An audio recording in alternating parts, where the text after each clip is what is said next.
So today we have with us a wonderful champion of the earth, of educating our children, and of the oceans, Jay Nichols.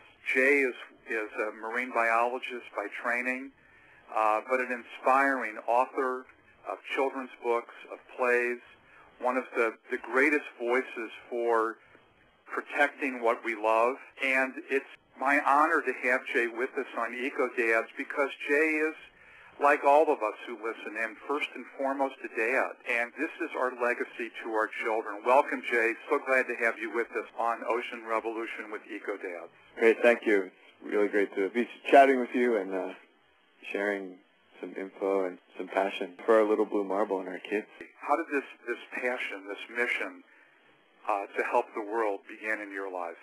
Like a lot of kids, I love nature. I love just romping and exploring and flipping over rocks and getting my hands on critters and checking them out. And as I got older, somebody sort of spilled the beans and said, you can do that as an adult. That was it. I was ready to sign up to be a biologist. And Jay, in your life, who was it that planted that seed? Do you remember? Well, it wasn't my parents. They were very supportive, but also in their world, your choices were, doctor, lawyer, businessman. It was actually university professors. It took that long for me to really realize that I could follow that particular passion, and it was legit. The things I loved to do as a kid, we would catch turtles and paint numbers on their shells and throw them back, and then recapture them and do rough calculations of how big the population was, in a real simple kid way. Jay, where was childhood for you?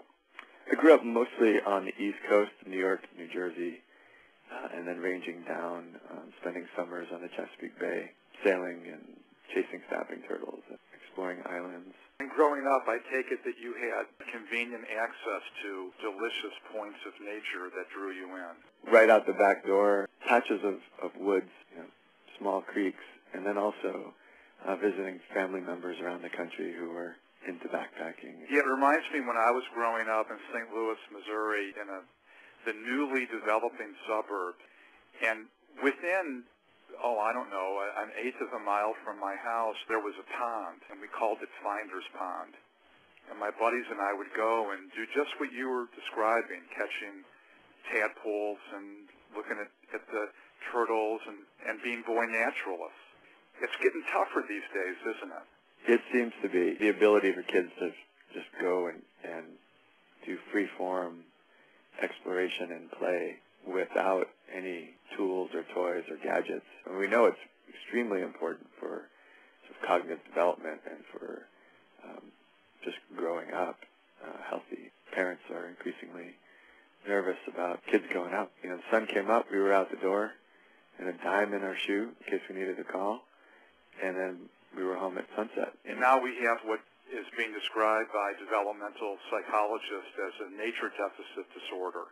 Right. And there's a prescription for that, and it's called More Nature. Yeah. The idea is still quite doable. You don't need a national park.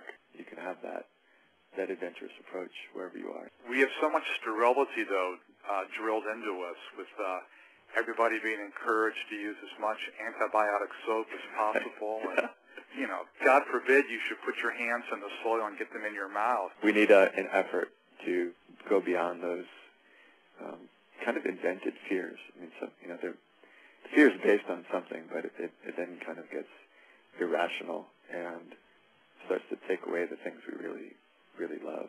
Tell us about your family. Well, I live on the central coast of California, outside of a little town called Davenport, with my partner Dana and our two beautiful daughters, Grace and Julia, and they're 5 and 8, and we live with owls and redwoods and the creek and the fish. So teaching the kids about nature, about the animals that are out there, is a fairly simple thing, because we hear them at night, we see them every day.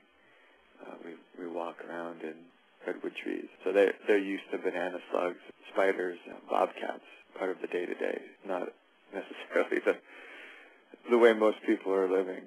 So we invite people to come visit, stay with us, all the time.